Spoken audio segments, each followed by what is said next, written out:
As Ukrainian artillery hits Russian troops, one of those scoping out Vladimir Putin's forces and directing the fire is not only a career soldier, but also a mom of 3. Her call sign, Nizlamna, the Unbreakable.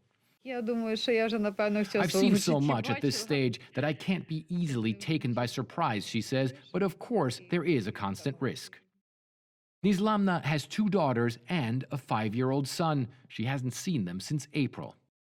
Is it tough, I ask? Of course, they get offended when I'm not there, when they need me as a parent, but they understand someone needs to do this work for our country, she says.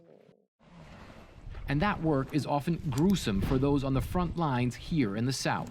The 47th Mechanized Brigade gave us this video they say shows their troops coming under Russian fire even while collecting the bodies of their fallen comrades.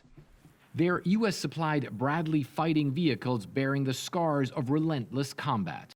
This vehicle is really emblematic of just how tough the battle is down here in the South. You can see there's a lot of fire damage. Well, the Ukrainians say that's because this vehicle took hits from Russian artillery, 152-millimeter Russian artillery shells, and they say this is not an outlier. Most vehicles look like this.